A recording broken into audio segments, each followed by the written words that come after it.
Sai village cooking நேர்களுக்கு வணக்கம். புதுசாக என்னோடய வீடியோஸ் பார்க்குறீங்கன்னா மறக்காமல் லைக் பண்ணுங்கள், ஷேர் பண்ணுங்கள், சப்ஸ்கிரைப் பண்ணுங்கள், ஹெட்ஃபோன் யூஸ் பண்ணி கேளுங்க. வாங்க வீடியோஸ்குள்ளே போகலாம். எபிசோட் 5, எதுவும் சமமே.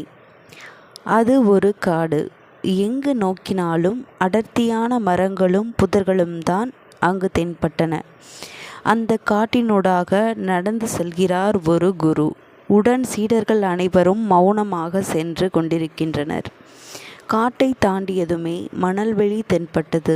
அதற்கு பிறகு நெடுந்தூரம் கண்ணு கெட்டிய தொலைவு வரையிலும் வெண் மணற் பெருவெளிதான்.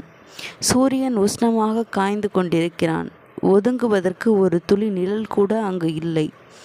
வழியில் எங்காவது ஒரு கிராமம் தென்பட்டால் யாராவது அங்கு போய் பிச்சை எடுத்து வரலாம்.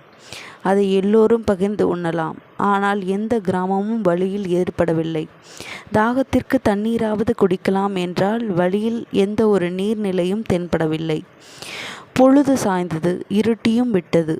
சீடர்களின் சோர்வை கண்ட குரு, இங்கேயே ஓய்வெடுக்கலாம் என்றார். அவ்வளவுதான். நாள் முழுவதும் பசியிலும் தாகத்திலும் வாடிய சீடர்கள் அப்படியே சுருண்டு படுத்து விட்டனர்.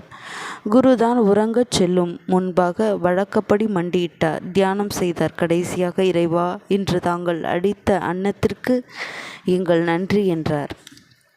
இதை கேட்டுக்கொண்டிருந்த ஒரு சீடனருக்கு கடும் கோபம் வந்தது. சட்டென எழுந்த அவன், குருவே, இறைவன் இன்று நமக்கு ஒன்றுமே அளிக்கவில்லையே என்றான் அடங்காச்சினத்துடன். குரு சிரித்தார். யாரப்பா சொன்னது? அவர் இன்று நமக்கு அருமையான பசியை கொடுத்தார், அற்புதமான தாகத்தை கொடுத்தார். அதற்காகத்தான் அவருக்கு நன்றி செலுத்தினேன் என்றார்.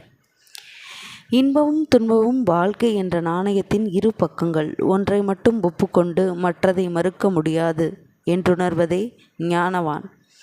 அறத்திற்கே அன்புசார் என்பர் அறியார், மரத்திற்கும் அஃதே துணை. குறள் 76 என்ற குறளும் இதைத்தான் சொல்கிறது.